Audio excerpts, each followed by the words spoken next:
Hey, greetings everyone. It is Bleakon here again with another episode of Lore of Warcraft. We are now, I want to say, around 6 years before the Dark Portal opens.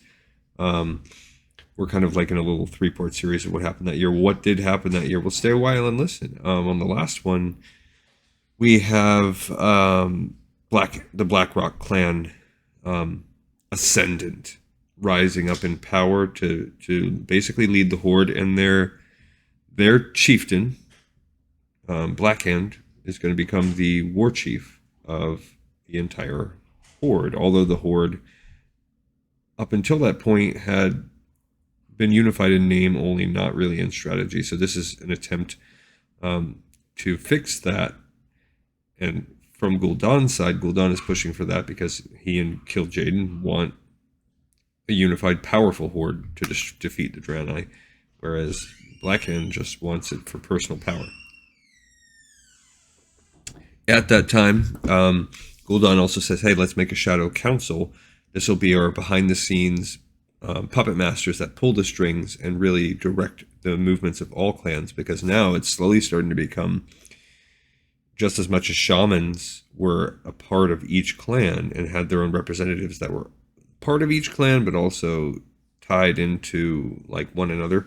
Now that the shamans are losing power and the elements are in chaos, the clans are starting to become infested with warlocks that are loyal ultimately to Gul'dan, so it's a little bit different. All right, here we go, the Shadow Council. While Blackhand renewed the Orcs' offensive against the Draenei, Gul'dan formed his Shadow Council. Its initial members were the first Shadow Moon warlocks, including Terrangor. I feel like Terrangor also, he's like a Doomguard now. If you like something, I just feel like that. Individuals from other clans also joined the order. They were sworn to secrecy and warned not to betray the Shadow Council's existence or purpose to anyone. Gul'dan inducted more than just orcs into the secret order. He sought out powerful individuals across Draenor. The two who would prove most effective were Garona and Cho'gall. Both of those names super powerful. Now, I thought Garona was an assassin. I thought she was the wife. Did not realize. I mean, I guess assassins, rogues can be part of the Shadow Council. And we know that Cho'gall is like his number 2. Garona hailed from the Bladewind clan. Her father had been a great orc warrior, and her mother had been a Draenei prisoner. Garona was not the first half-breed born into the clan, but she was one of the few who survived past childhood. Yeah, I knew she was a half-breed. I always just assumed she was a half-breed human orc. I didn't realize she was something else.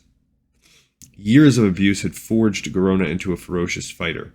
Apart from natural physical strength, she also possessed a keen intelligence and a gift with tongues. She had mastered the Draenei's language from other Bladewind captives, and her clan had often used her as an interpreter. So maybe she's Draenei and orc? I kind of think in the Warcraft, like, live-action movie, they talk a little bit about that, so even though it's not technically canon. After the Draenei destroyed the main Bladewind village, Garona fled into the wilds of Terakar. She had worked her way east before running across the Shadow Council. While some of the warlocks viewed Garona as an oddity, Gul'dan saw great potential in her. Gul'dan sympathized with Garona to win her trust. He knew well the pains of living as an outcast. Once the half-breed put down her guard, the Shadow Council struck. Gul'dan and his warlocks called upon their dark power to ensorcel Garona and use her as an assassin. So that part stays true.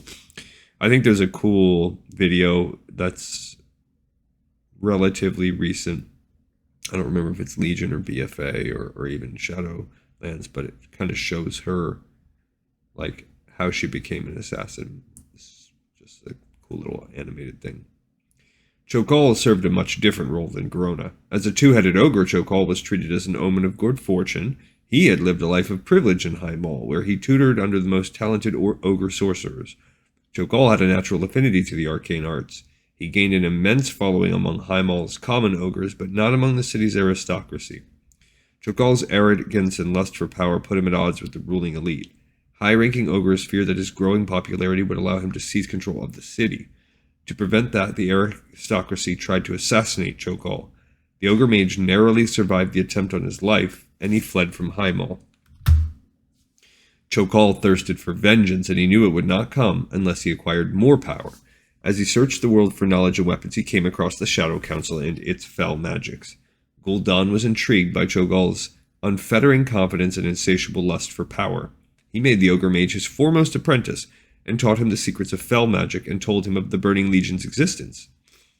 Though Cho'gall pledged his loyalties to Gul'dan, he was prepared to break them at any time. The Ogre Mage wanted only power, and he was not interested in the ideologies Gul'dan spouted concerning demons and the Legion.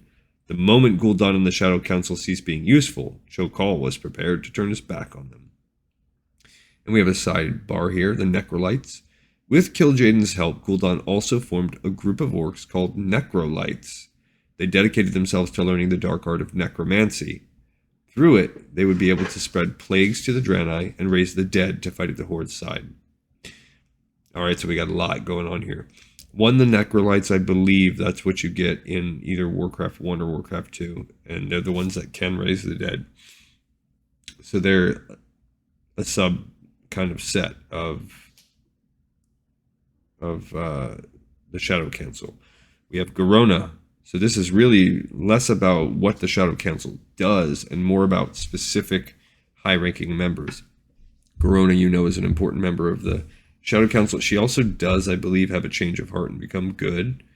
She ends up serving the Horde for the good of the Horde, and it's because she's ensorcelled. But also, she's like the first named actual official assassin, which I've always loved the assassin spec, even if it is in the meta really, really lame right now. I do love that spec. It's probably my favorite. We also have Cho'gall, which we know is his number 2. We've also shown that, hey, just like most evil things, really ultimately just serves themselves. But we have why he's a number 2, why he's in on it, why he knows about the Burning Legion and demons and so forth. So we have the first kind of Ogre Mage / Ogre Warlock also forming. All right, so it's cool. We got some major players, which again, we need those players. Cho'gall's in Warcraft 2, I believe. If not Warcraft 1, he's already a major player. So all of these people need to be established, and considering we're only a few years away, it's good that we're setting those up. All right, another episode in the pipes, 5x5. I look forward to seeing you guys on the next episode of Lore of Warcraft. Thanks.